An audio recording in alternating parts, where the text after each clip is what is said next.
नमस्कार, MP Dastak news में आपका स्वागत है। मैं हूं निवेदिता मिश्रा। मध्य प्रदेश के मऊगंज जिले के हकरिया गांव में भ्रष्टाचार का चौंकाने वाला मामला सामने आया है। लोकायुक्त पुलिस ने ग्राम पंचायत के उपयंत्री और सचिव 20,000 रुपए रिश्वत लेते रंगे हाथ गिरफ्तार किया। सरपंच ने कई महीनों से हो रही रिश्वत मांग की शिकायत की थी, जिसके बाद लोकायुक्त ने जाल बिछाकर दोनों अधिकारियों को पकड़ लिया। यह घटना न केवल छोटे स्तर पर भ्रष्टाचार की गहराई को उजागर करती है, बल्कि प्रशासन की भ्रष्टाचार विरोधी योजनाओं पर सवाल खड़ा करती है। क्या यह गिरफ्तारी भ्रष्टाचार की जड़ों को काट पाएगी या फिर यह सिर्फ एक औपचारिक कार्रवाई बनकर रह जाएगी? मध्य प्रदेश के मऊगंज जिले के एक छोटे से गांव हकरिया में एक सनसनीखेज भ्रष्टाचार का मामला सामने आया है, जिसने प्रशासन के सभी दावों को सवालों के घेरे में डाल दिया है। यह मामला एक ओर तो सरकारी सिस्टम की नाकामी को उजागर करता है, वहीं दूसरी ओर भ्रष्टाचार के खिलाफ चल रहे अभियान के बावजूद इन घोटालों का खत्म होना दूर दूर तक नजर नहीं आता। मामला कुछ ऐसा है जो केवल भ्रष्टाचार के खिलाफ सरकार के बड़े कदमों को ही चुनौती नहीं देता, बल्कि भ्रष्ट अधिकारियों के सामने प्रशासन की मजबूरी को भी उजागर करता है। ताजा घटनाक्रम में मऊगंज जिले के नईगढ़ी स्थित हकरिया ग्राम पंचायत में लोकायुक्त पुलिस ने एक बड़ी कार्रवाई करते हुए उपयंत्री और सचिव को रंगे हाथ गिरफ्तार किया है। दोनों पर आरोप है कि उन्होंने ग्राम पंचायत के विकास कार्यों का बिल पास करने के बदले में रिश्वत की मांग की।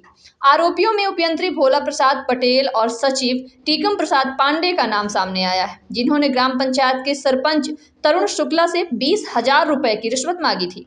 ग्राम पंचायत के सरपंच तरुण शुक्ला ने लोकायुक्त पुलिस को बताया कि लगभग 4 महीने से एक बिल जिसकी कुल राशि 3,60,000 रुपए थी, पास करने के लिए उपयंत्री और सचिव द्वारा कई बार रिश्वत की मांग की जा चुकी थी।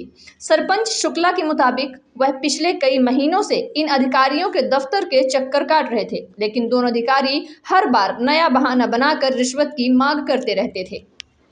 सरपंच ने बताया कि अधिकारियों का कहना था कि जब तक उन्हें 20,000 रुपए की रिश्वत नहीं मिलेगी तब तक बिल पास नहीं होगा। सरपंच शुक्ला के लिए यह सब सहना असंभव हो गया और उन्होंने लोकायुक्त पुलिस को सूचित किया। शिकायत के बाद लोकायुक्त ने त्वरित कार्रवाई की और अधिकारियों को रंगे हाथ पकड़ लिया। लोकायुक्त की टीम ने जैसे ही रिश्वत लेते हुए दोनों आरोपियों को रंगे हाथ पकड़ लिया तो एक नया सवाल उठ खड़ा हुआ। भ्रष्टाचार के खिलाफ बड़े बड़े अभियान चलाए जा रहे हैं, लेकिन यह मामला यह बताता है कि इन प्रयासों के बावजूद सिस्टम में मौजूद कुछ लोग अपनी हरकतों से बाज नहीं आ रहे।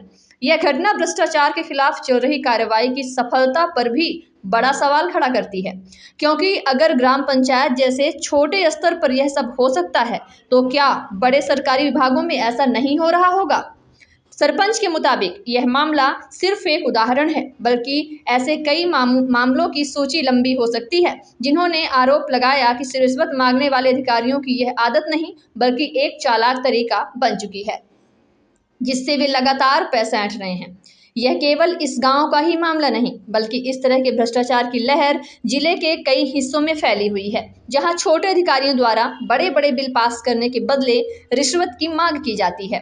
लोकायुक्त की गिरफ्तारी के बाद अब पूरे जिले में अधिकारियों के खिलाफ कार्रवाई का दबाव बढ़ गया है। अब देखना यह होगा कि क्या सरकार इस पूरे मामले में कड़ी कार्रवाई करती है ताकि भविष्य में ऐसे मामलों को रोका जा सके, या फिर यह केवल एक औपचारिक कदम साबित होगा। हालांकि लोकायुक्त की टीम ने जो कदम उठाया वह एक स्पष्ट संकेत है कि प्रशासन भ्रष्टाचार के खिलाफ गंभीर है, लेकिन यह भी सत्य है कि अगर भ्रष्ट अधिकारियों पर जल्द ही सख्त शिकंजा नहीं कसा गया तो ऐसे मामले लगातार उजागर होते रहेंगे। यह घटना सरकारी सिस्टम में सुधार की सख्त आवश्यकता को भी दर्शाती है। सरकार द्वारा भ्रष्टाचार के खिलाफ किए जा रहे प्रयासों का परिणाम तभी सार्थक हो सकता है जब सिस्टम में बैठे भ्रष्ट अधिकारियों पर कड़ी कार्रवाई की जाए और उनके खिलाफ सख्त कानून लागू हो। क्या यह केवल एक तत्कालिक गिरफ्तारी होगी या फिर प्रशासन पूरी तरह से इस भ्रष्टाचार की जड़ों तक पहुंच पाएगा? यह सवाल अब भी अनसुलझा है। रिश्वत को लेकर शिकायत की थी, यही लोकायुक्त। पूरा घटनाक्रम बताइए। घटनाक्रम क्या परेशान कर रहे थे और उसी को लेकर शिकायत किए। जब शिकायत की तो उसके ऊपर कार्रवाई हुई। किसके विरुद्ध शिकायत की थी, कहाँ पदस्थ थे वो, कितने की रिश्वत मांगी, सब कुछ बताइए। 20,000 की रिश्वत मांगी गई, उसमें ट्रैप की कार्रवाई की गई और ट्रैप हो गई। वो किसने रिश्वत मांगी? रिश्वत भोला प्रसाद, ये टीकम प्रसाद पांडे ने और भोला प्रसाद पटेल जी ने मांगी थी। ये हमारे ग्राम पंचायत के एक इंजीनियर हैं, एक सचिव हैं। कौन सी ग्राम पंचायत? ग्राम पंचायत हकरिया, नई गढ़ी, कितने की थाना रिश्वत नई मांगी? गढ़ी। कितने की रिश्वत मांगी? 20,000। पहले किस्त आज देने गया था? हाँ, कितने की? 20,000 की। दिक्कत क्या आ रही थी रिश्वत की? दिक्कत, काम नहीं कर पा रहे थे। 2 साल हुआ, विकास कार्य पूरे ठप कर रखे थे। वो लोग मनमानी कर रहे थे, बोले पैसा नहीं दोगे तो काम नहीं कर पाओगे, हमारे हिसाब से नहीं चलोगे तो काम नहीं कर पाओगे। आप क्या करते हैं? ग्राम पंचायत सरपंच हैं। 27 नवंबर को शिकायतकर्ता तरुण शुक्ला जी सरपंच हैं ग्राम पंचायत हकरिया के, उनके द्वारा शिकायत की गई थी कि जो लंबित बिल हैं उनके निर्माण कार्यों ग्राम पंचायत के, उसको पास करने के एवज में जो सचिव हैं वहाँ के ग्राम पंचायत के और जो उपयंत्री हैं उनके द्वारा पैसों की मांग की जा रही है।